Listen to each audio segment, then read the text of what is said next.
ಆಜಿ ಮಸಾಲ. ಎಂತ ಅಡಿಗೆಯ ರುಚಿಯಾಗೋ ರಹಸ್ಯವು 20 ರೂಪಾಯಿ. ಅಭಿಷೇಕ್ ದೀಪ್ಕೆಯನ್ನ ಪೊಲೀಸರು ವಶಪಡಿಸಿಕೊಂಡಿದ್ದಾರೆ ಅನ್ನೋ ಒಂದು ಮಾಹಿತಿ ಬರ್ತಾ ಇದೆ. ಕ್ಲಾರಿಟಿ ಇಲ್ಲ.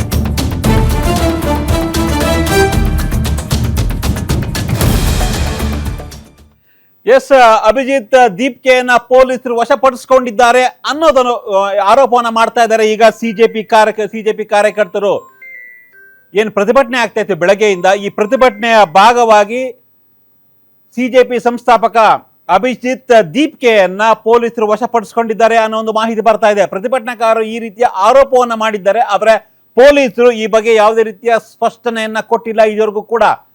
ಈ ಪ್ರತಿಭಟನೆ ಬಹುಶಃ ಹಿಂಸಾಚಾರಕ್ಕೆ ತಿರುಗಬಹುದು ಅನ್ನೋ ಲೆಕ್ಕಾಚಾರ ಇತ್ತು. ಯಾರೋ ನಿರೀಕ್ಷೆ ಮಾಡಿರಲಿಲ್ಲ ಈ ಮಟ್ಟಕ್ಕೆ ಈ ಪ್ರತಿಭಟನೆ ಆಗುತ್ತೆ, ದೊಡ್ಡ ಮಟ್ಟದಲ್ಲಿ ಪ್ರತಿಭಟನೆ ಆಗುತ್ತೆ ಅಂತ ಯಾರೋ ನಿರೀಕ್ಷೆ ಮಾಡಿರಲಿಲ್ಲ. ಹೀಗಾಗಿ ಪೊಲೀಸರು ಒಂದ್ ಕಡೆ ಸಂಸತ್ ಭವನಕ್ಕೆ ಭದ್ರತೆಯನ್ನು ಒದಗಿಸಿದ್ರು. ಯಾಕಂದ್ರೆ ಇವತ್ತಿಂದ ಸಂಸತ್ ಕಲಾಪ ಶುರುವಾಗಿದೆ, ಸಂಸತ್ ಲೋಕಸಭಾ ಮತ್ತೆ ರಾಜ್ಯಸಭೆ ಅಧಿವೇಶನ ಶುರುವಾಗಿದೆ. ಹೀಗಾಗಿ ಎರಡಕ್ಕೂ ಕೂಡ ಭದ್ರತೆಯನ್ನು ಒದಗಿಸುವಂತಹ ಜವಾಬ್ದಾರಿ ಪೊಲೀಸರಿಗಿದೆ. ಅದೇ ರೀತಿಯಾಗಿ ಜಂತರ್ ಮಂತರ್ನಲ್ಲಿ ಪ್ರತಿಭಟನೆ ಏನಾಗ್ತಾ ಇತ್ತು ಸಿಜೆಪಿ ಪಕ್ಷದ ವತಿಯಿಂದ. ಸೊ ಈಗ ಬೀದಿಗಿಳಿದು ಒಂದ್ ಕಡೆ ಸಂಸತ್ ಭವನಕ್ಕೆ ಮುತ್ತಿಗೆ ಆಗ್ತಾ ಇದ್ದಾರೆ, ಮತ್ತೊಂದ್ ಕಡೆ ದೆಹಲಿಯ ಬೇರೆ ಬೇರೆ ಬೀದಿಗಳಲ್ಲಿ ಪ್ರತಿಭಟನೆ ಆಗ್ತಾ ಇದೆ, ಮತ್ತೊಂದ್ ಕಡೆ ಮೆಟ್ರೋಗೂ ಕೂಡ ಮುತ್ತಿಗೆಯನ್ನ ಹಾಕುವಂತ ಪ್ರಯತ್ನ ಆಗಿದೆ. ಸೊ ಹೀಗಾಗಿ ಪ್ರತಿಭಟನೆ ಜಾಸ್ತಿ ಆಗೋದನ್ನ ತಪ್ಪಿಸೋದಕ್ಕೆ ಈಗ ಅಭಿಜಿತ್ ದೀಪ್ಕೆಯನ್ನ ಪೊಲೀಸರು ವಶಪಡಿಸಿಕೊಂಡಿದ್ದಾರೆ ಅನ್ನೋ ಒಂದು ಮಾಹಿತಿ ಬರ್ತಾ ಇದೆ. ಆದ್ರೆ ಪೊಲೀಸರು ಇದನ್ನ ಅಧಿಕೃತವಾಗಿ ಹೇಳ್ತಾ ಇಲ್ಲ. ಪ್ರತಿಭಟನಾಕಾರರು ಈ ರೀತಿಯ ಆರೋಪವನ್ನ ಮಾಡ್ತಾ ಇದ್ದಾರೆ. ನಮ್ಮ ಪ್ರತಿಭಟನೆಯನ್ನ ಹತ್ತಿಕ್ಕಲು ಪೊಲೀಸರು ಈ ರೀತಿಯ ದಮನಕಾರಿ ಪ್ರಯತ್ನವನ್ನ ಮಾಡ್ತಾ ಇದ್ದಾರೆ, ನಮ್ಮ ನಾಯಕ ಅಭಿಜಿತ್ ದೀಪ್ಕೆಯನ್ನ ವಶಪಡಿಸಿಕೊಂಡಿದ್ದಾರೆ ಅನ್ನೋ ಒಂದು ಆರೋಪವನ್ನ ಪ್ರತಿಭಟನಾಕಾರ ಮಾಡ್ತಾ ಇದ್ದಾರೆ. ಸೊ ಬೆಳಗ್ಗೆಯಿಂದ ಈ ಒಂದು ಪ್ರತಿಭಟನೆ ಏನಿತ್ತು, ಪ್ರತಿಭಟನೆ ಈಗ ಬಹುಶಃ ಹಿಂಸಾಚಾರಕ್ಕೆ ತಿರುಗುವಂತ ಲಕ್ಷಣ ಕಾಣಿಸ್ತಾ ಇದೆ. ಸೊ ದೊಡ್ಡ ಮಟ್ಟದ ಹೈಡ್ರಾಮಾ ಆಗ್ತಾ ಇತ್ತು. ಒಂದ್ ಕಡೆ ಅಧಿವೇಶನದ ಒಳಗಡೆ, ಲೋಕಸಭಾ ಒಳಗಡೆ ಆಗ್ತಾ ಇದೆ, ಒಂದ್ ಕಡೆ ಸಂಸತ್ತು ಹೊರಗಡೆ ಕೂಡ ಈ ಪ್ರತಿಭಟನೆ ಆಗ್ತಾ ಇದೆ. ಸೊ ಸದ್ಯಕ್ಕೆ ನಿಲ್ಲುವಂತ ಲಕ್ಷಣಗಳು ಕಾಣಿಸ್ತಾ ಇಲ್ಲ. ಈ ನಡುವೆ ಧರ್ಮೇಂದ್ರ ಪ್ರಧಾನ್ ಹಾಗೂ ಅಮಿತ್ ಶಾ ಅವರು ಭೇಟಿಯಾಗಿದ್ದಾರೆ ಅನ್ನೋ ಒಂದು ಮಾಹಿತಿ ಬರ್ತಾ ಇದೆ, ಕುತೂಹಲ ಮೂಡಿಸ್ತಾ ಇದೆ. ಯಾಕಂದ್ರೆ ಧರ್ಮೇಂದ್ರ ಪ್ರಧಾನ್ ಅವರ ರಾಜೀನಾಮೆಯನ್ನ ಕೇಳ್ತಾ ಇದ್ದಾರೆ. ವಿಪಕ್ಷಗಳು ಸೇರಿದಂತೆ ಸಿಜೆಪಿ ಸೇರಿದಂತೆ ಎಲ್ಲ ಪ್ರತಿಭಟನಾಕಾರರು, ಎಸ್ಪೆಷಲಿ ವಿದ್ಯಾರ್ಥಿ ಸಮೂಹ ಧರ್ಮೇಂದ್ರ ಪ್ರಧಾನ್ ಅವರ ಹೊಣೆಗಾರಿಕೆಯನ್ನ, ಈ ಒಂದು ವೈಫಲ್ಯಕ್ಕೆ, ಈ ಒಂದು ಅಕ್ರಮಕ್ಕೆ ಧರ್ಮೇಂದ್ರ ಪ್ರಧಾನ್ ಹೊಣೆಗಾರಿಕೆಯನ್ನ ವಹಿಸ್ಕೊಳ್ಬೇಕು, ಹೀಗಾಗಿ ರಾಜೀನಾಮೆ ಕೊಡಬೇಕು ಅಂತ ಕಳೆದ ಒಂದು ಆಲ್ಮೋಸ್ಟ್ 40 ದಿನಗಳಿಂದ ಈ ಒಂದು ಪ್ರತಿಭಟನೆ ಆಕ್ರೋಶ ವ್ಯಕ್ತವಾಗ್ತಾ ಇದೆ. ಆದರೆ ಕೇಂದ್ರ ಸರ್ಕಾರ ಈ ನಿಟ್ಟಿನಲ್ಲಿ ಯಾವುದೇ ರೀತಿಯ ಕ್ರಮವನ್ನು ಕೈಗೊಂಡಿಲ್ಲ ಅನ್ನೋದು ಆರೋಪ.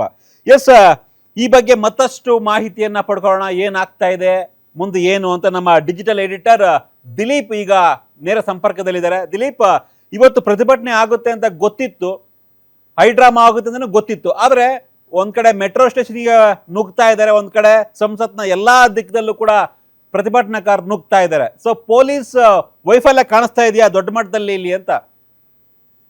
ಖಂಡಿತ ಸತೀಶ್, ಇದನ್ನ ಒಂದು ರೀತಿ ಭದ್ರತಾ ವೈಫಲ್ಯ ಅಂತಲೂ ಕರಿಬೋದು, ಮತ್ತು ಬೇಹುಗಾರಿಕಾ ವೈಫಲ್ಯ ಅಂತ ಕರೆದ್ರೂ ತಪ್ಪಾಗಲಿಕ್ಕಿಲ್ಲ. ಯಾಕೆಂದರೆ ಸಂಸತ್ನ ಕೇವಲ ಒಂದು ಭಾಗದಲ್ಲಿ ಮಾತ್ರ ಅಲ್ಲ, ಯಾಕೆಂದರೆ ಅವರು ಜಂತರ್ ಮಂತರ್ನಿಂದ ಹೊರಟ ಪ್ರತಿಭಟನಾಕಾರರು ರೈಸಿನಾ ರಸ್ತೆ ಮೂಲಕ ಸಂಸತ್ಗೆ ಕೇವಲ ಒಂದು ಭಾಗದಲ್ಲಿ ಮಾತ್ರ ಅವರು ಅಟ್ಯಾಕ್ ಮಾಡ್ತಿಲ್ಲ. ಸಂಸತ್ನ ಹಲವು ದ್ವಾರಗಳೇನಿದ್ದಾವೆ ಎಲ್ಲ ದ್ವಾರಗಳ ಮೂಲಕನೂ ಒಳಗೆ ನುಗ್ಗಕ್ಕೆ ಪ್ರಯತ್ನ ಪಡ್ತಿದ್ದಾರೆ. ಜೊತೆಗೆ ಸಂಸತ್ ಭವನ ಮೆಟ್ರೋ ಸ್ಟೇಷನ್ ಏನಿದೆ ಆ ಮೆಟ್ರೋ ಸ್ಟೇಷನ್ ಕಡೆಯಿಂದನೂ ಕೂಡ ನುಗ್ಗೋದಕ್ಕೆ ಪ್ರಯತ್ನ ಪಡ್ತಿದ್ದಾರೆ. ಹಾಗಾಗಿ ಎಲ್ಲ ಕಡೆಯಿಂದನೂ ಏಕಕಾಲದಲ್ಲಿ ಈ ರೀತಿ ಒಂದು ರೀತಿ ಕೋಆರ್ಡಿನೇಟೆಡ್ ಅಟ್ಯಾಕ್ ಥರ ಕಂಡು ಬರ್ತಾ ಇದೆ. ಆ ರೀತಿ ಪ್ರತಿಭಟನಾಕಾರರು ಸಿಜೆಪಿಯ ಕಾರ್ಯಕರ್ತರು ಏಕಕಾಲದಲ್ಲಿ ನುಗ್ಗಕ್ಕೆ ಪ್ರಯತ್ನ ಪಡ್ತಿದ್ದಾರೆ. ಅದಕ್ಕೆ ಪೂರಕ ಎಂಬಂತೆ ಪೊಲೀಸ್ನವರು ಕೂಡ ಎಲ್ಲ ರೀತಿಯ ಪ್ರಯತ್ನವನ್ನೇ ಪಡ್ತಾ ಇದ್ದಾರೆ. ಜೊತೆಯಲ್ಲೇನೆ ಈ ರೀತಿಯಾದಂತಹ ಪ್ರತಿಭಟನಾಕಾರರ ಮಧ್ಯದಲ್ಲಿ ಯಾವುದೇ ರೀತಿಯ ಸಂವಹನ ಏರ್ಪಡಬಾರ್ದು, ಅವ್ರ ಮಧ್ಯೆ ಕಮ್ಯುನಿಕೇಷನ್ ಇರಬಾರ್ದು ಅನ್ನೋ ಕಾರಣಕ್ಕೆ ಈ ಇಂಟರ್ನೆಟ್ ಕಡಿತ ಮಾಡೋಂಥ ಕೆಲಸನೂ ಈ ಭಾಗದಲ್ಲಿ ಮಾಡಲಾಗ್ತಿದೆ. ಆದರೆ ಒಂದು ಕಡೆ ಸಂಸತ್ ಭವನದೊಳಗಡೆ ಏನು ಮುಂಗಾರು ಅಧಿವೇಶನ ನಡೀತಾ ಇದೆ, ಲೋಕಸಭಾ ಮತ್ತು ರಾಜ್ಯಸಭಾ ಕಲಾಪ. ಇಂಥ ಸಂದರ್ಭದಲ್ಲೇನೆ ಸಂಸತ್ ಭವನಕ್ಕೆ ಮುತ್ತಿಗೆ ಹಾಕೋ ಯತ್ನ ನಡೀತಿರೋದು ಇದು ಅತಿ ದೊಡ್ಡ ಭದ್ರತಾ ವೈಫಲ್ಯ ಅಂತಲೂ ಹೇಳ್ಬೋದು. ಜೊತೆಗೆ ಏನೊಂದು CJP ಕಾರ್ಯಕರ್ತರಿದ್ದಾರೆ, ಅವ್ರ ಜೊತೆ ಈ ಹಿಂದೆ ಯಾಕೆ ಮಾತನಾಡೋಕ್ಕೆ ಹೋಗಿರಲಿಲ್ಲ ಸರ್ಕಾರ? ಒಂದು ವೇಳೆ ಸರ್ಕಾರ ಪ್ರತಿಭಟನಾ ನಿರತರನ್ನು ಮನವೊಲಿಸಿದ್ರೆ ಈ ರೀತಿ ಸನ್ನಿವೇಶ ಬರ್ತಿರ್ಲಿಲ್ವಾ ಅನ್ನೋ ವಿಶ್ಲೇಷಣೆಯೂ ಇದೆ. ಇದಕ್ಕೆ ಪೂರಕ ಅನ್ನೋ ರೀತಿ ಒಂದು ರೀತಿ ಹೇಳ್ಬೇಕಂದ್ರೆ ರೈಲು ಹೋದ್ಮೇಲೆ ಟಿಕೆಟ್ ತಗೊಂಡ್ರು ಅನ್ನೋ ರೀತಿ ಇವಾಗ JP ನಡ್ಡಾ, ಕೇಂದ್ರ ಸಚಿವ JP ನಡ್ಡಾ ಅವರು ಪ್ರತಿಭಟನಾಕಾರರನ್ನ ಮಾತುಕತೆಗೆ ಆಹ್ವಾನ ಮಾಡಿದಾರಂತೆ. ಅದು ಕೂಡ ಗೃಹ ಸಚಿವ ಅಮಿತ್ ಶಾ ಅವ್ರ ಜೊತೆ ಮಾತುಕತೆ ನಡೆಸಿದ ನಂತರ ಇದೀಗ JP ನಡ್ಡಾ ಅವರ ರಂಗ ಪ್ರವೇಶ ಆಗಿರೋದು. JP ನಡ್ಡಾ ಅವ್ರ ಜೊತೆ ಮಾತಾಡೋಕ್ಕೆ ಮುಂಚೆ ಕೇಂದ್ರ ಗೃಹ ಸಚಿವ ಅಮಿತ್ ಶಾ ಅವರು ಧರ್ಮೇಂದ್ರ ಪ್ರಧಾನ್ ಅವ್ರ ಜೊತೆ ಮಾತಾಡಿದರು. ಅಂದರೆ ಈ ಎಲ್ಲ ನೀಟ್ ಹಗರಣ ಯಾರ ವಿರುದ್ಧ ಆರೋಪ ಸುತ್ತಕೊಂಡಿದೆಯೋ ಆ ಒಂದು ಕೇಂದ್ರ ಬಿಂದು ಆಗಿರುವಂಥ ವ್ಯಕ್ತಿ ಧರ್ಮೇಂದ್ರ ಪ್ರಧಾನ್ ಏನಿದ್ದಾರೆ, ಅವರು JP ನಡ್ಡಾ ಅವ್ರ ಜೊತೆ ಮಾತುಕತೆ ನಡೆಸಿದ ಬಳಿಕ ಆ ನಂತರ ಅವರು ಕೇಂದ್ರ ಗೃಹ ಸಚಿವ ಅಮಿತ್ ಶಾ ಜೊತೆಗೂ ಮಾತನಾಡಿ ಇದೀಗ ಅಧಿಕೃತವಾಗಿ JP ನಡ್ಡಾ ಅವರ ರಂಗ ಪ್ರವೇಶ ಆಗಿದೆ, ಅವರು ಪ್ರತಿಭಟನಾಕಾರರ ಜೊತೆ ಮಾತನಾಡಬೇಕು ಅಂತೇಳ್ಬಿಟ್ಟು ಮುಂದುವರೆದಿದ್ದಾರೆ. ಆದರೆ ಈ ಮಾತುಕತೆ ಎಷ್ಟು ಮಟ್ಟಿಗೆ ಸಫಲ ಆಗುತ್ತೆ ಗೊತ್ತಿಲ್ಲ.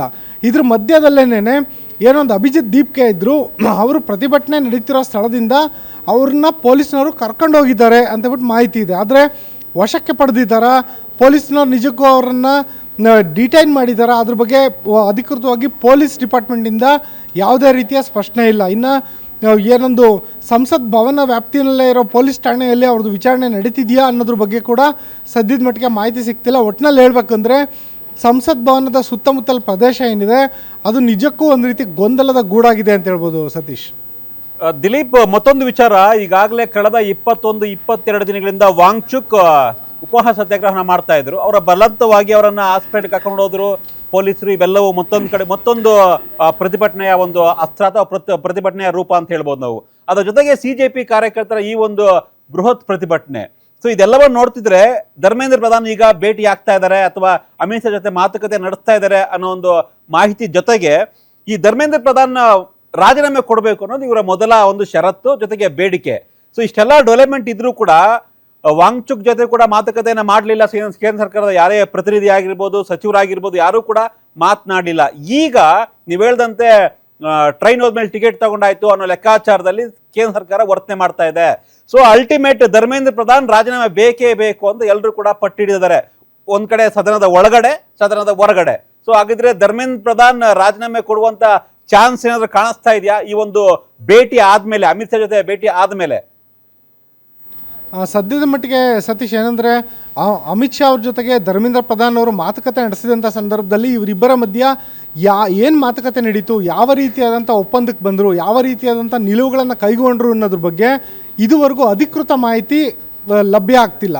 ಜೊತೆಗೇನೆ ಧರ್ಮೇಂದ್ರ ಪ್ರಧಾನ್ ಅವ್ರ ಜೊತೆ ಮಾತುಕತೆ ನಡೆಸಿದ ಬಳಿಕ JP ನಡ್ಡಾ ಅವ್ರ ಜೊತೆಗೇನೆ ಏನು ಮಾತುಕತೆ ನಡೆಸಿದ್ದಾರೆ ಅಮಿತ್ ಶಾ, ಆ ನಂತರ JP ನಡ್ಡಾ ಅವರು ಪ್ರತಿಭಟನಾಕಾರರ ಜೊತೆಗೆ ಮಾತುಕತೆ ಮಾಡಬೇಕು ಅಂತೇಳ್ಬಿಟ್ಟು ಅವ್ರನ್ನ ಆಹ್ವಾನ ಮಾಡಿರೋದನ್ನು ಗಮನಿಸಿದ್ರೆ ಎಲ್ಲೋ ಒಂದು ಕಡೆ JP ನಡ್ಡಾ ಅವರು ಪ್ರತಿಭಟನಾಕಾರರ ಜೊತೆ ಮಾತುಕತೆ ನಡೆಸುವಂಥ ಸಂದರ್ಭದಲ್ಲಿ ಪ್ರತಿಭಟನಾಕಾರರ ಪ್ರಮುಖ ಬೇಡಿಕೆ ಏನಿರುತ್ತೆ ಆ ಬೇಡಿಕೆಯಲ್ಲಿ ಒಂದೆರಡಾದರೂ ಈಡೇರಿಸ್ಬಿಟ್ಟು ಪ್ರತಿಭಟನೆಯನ್ನು ತಣ್ಣಗಾಗಿಸ್ಬೋದಾ ಅನ್ನೋ ಒಂದು ವಿಶ್ಲೇಷಣೆಗಳು ಕೇಳಿಬರ್ತಿದೆ. ಒಂದು ವೇಳೆ ಪ್ರತಿಭಟನಾಕಾರರು CJP ಪಕ್ಷದ ಕಾರ್ಯಕರ್ತರು ಮತ್ತು ಮುಖಂಡರು ಅವರೇನಾದರೂ ಮಾತುಕತೆ ವೇಳೆ ಹಾಜರಾಗಿ, ಒಂದು ವೇಳೆ ಮಾತುಕತೆಗೆ ಬರೋದೇ ಡೌಟ್ ಇದೆ, ಬಂದರೂ ಕೂಡ ಮಾತುಕತೆಗೆ ಹಾಜರಾಗಿ ಅವರೇನಾದರೂ ಇಲ್ಲ ನಮಗೆ ಮೊದಲು ಧರ್ಮೇಂದ್ರ ಪ್ರಧಾನ್ ಅವ್ರನ್ನ ಸಚಿವ ಪಟ್ಟದಿಂದ ಕೆಳಗಿಳಿಸಬೇಕು ಅಂತೇನಾದರೂ ಆಗ್ರಹ ಮಾಡಿದಂಥ ಪಕ್ಷದಲ್ಲಿ ಆಗ ಮುಂದಿನ ಕೆಲವು ದಿನಗಳ ಕಾಲ ಏನು ಅಧಿವೇಶನ ನಡಿಬೇಕಿದೆ, ಅಧಿವೇಶನ ಸುಗಮವಾಗಿ ನಡೀಲಿ ಅನ್ನೋ ಕಾರಣಕ್ಕಾದ್ರೂ ಧರ್ಮೇಂದ್ರ ಪ್ರಧಾನ್ ಅವರ ತಲೆದಂಡಕ್ಕೆ ಸರ್ಕಾರ ಮುಂದಾಗ್ಬೋದು. ಒಂದು ವೇಳೆ ಧರ್ಮೇಂದ್ರ ಪ್ರಧಾನ್ ಅವ್ರನ್ನ ರಾಜೀನಾಮೆ ಏನಾದರೂ ಕೊಡಿಸಿದ್ರೆ ಹೌದು ಈ ಒಂದು ಹಗರಣ ಆರೋಪ ಏನಿದೆ, ಪೇಪರ್ ಲೀಕ್ ಆರೋಪ ಏನಿದೆ, ಅದರಲ್ಲಿ ಧರ್ಮೇಂದ್ರ ಪ್ರಧಾನ್ ಅವರ ಪಾತ್ರ ಇರೋದು ಸಾಬೀತಾಗ್ತಾ ಇದೆ. ಯಾಕೆಂದರೆ ನೀವು ಅವ್ರನ್ನ ರಾಜೀನಾಮೆ ಕೊಡಿಸಿದ್ದೀರಾ, ಅವ್ರ ತಲೆದಂಡ ತಗೊಂಡಿದ್ದೀರಾ ಅಂತೇಳ್ಬಿಟ್ಟು ವಿರೋಧ ಪಕ್ಷಗಳು ಸರ್ಕಾರವನ್ನು ಲೋಕಸಭೆಯಲ್ಲಿ ಅಥವಾ ರಾಜ್ಯಸಭೆಯಲ್ಲಿ ತರಾಟೆಗೆ ತಗೊಬೋದು. ಹಾಗಾಗಿ ಇದು ಸರ್ಕಾರಕ್ಕೆ ಒಂದು ರೀತಿ ಎರಡು ಅಲಗಿನ ಕತ್ತಿ ಥರ ಆಗಿದೆ. ಯಾವ ಕಡೆ ತೀರ್ಮಾನ ತಗೊಂಡ್ರೂ ಸರ್ಕಾರಕ್ಕೆ ನೋವಾಗ ಅಂಥದ್ದು, ಸರ್ಕಾರಕ್ಕೆ ಏಟು ಬೀಳೋ ಅಂಥದ್ದು ಪ್ರಸಂಗನೇ ಇದೆ. ಹಾಗಾಗಿ ಸದ್ಯದ ಮಟ್ಟಿಗೆ ಹೇಳ್ಬೇಕಂದ್ರೆ ಧರ್ಮೇಂದ್ರ ಪ್ರಧಾನ್ ಅವರ ರಾಜೀನಾಮೆ ಕೊಡೋ ಪರ್ಸೆಂಟೇಜು 75% ಇದೆ ಅಂತ ಹೇಳ್ಬೋದು. ಇಷ್ಟು ಮಟ್ಟದ ಒತ್ತಡವನ್ನು, ಇಷ್ಟು ಮಟ್ಟದ ಒಂದು ಹೋರಾಟವನ್ನು ಸರ್ಕಾರ ನಿರೀಕ್ಷೆ ಮಾಡಿರಲಿಲ್ಲ ಅನಿಸುತ್ತೆ.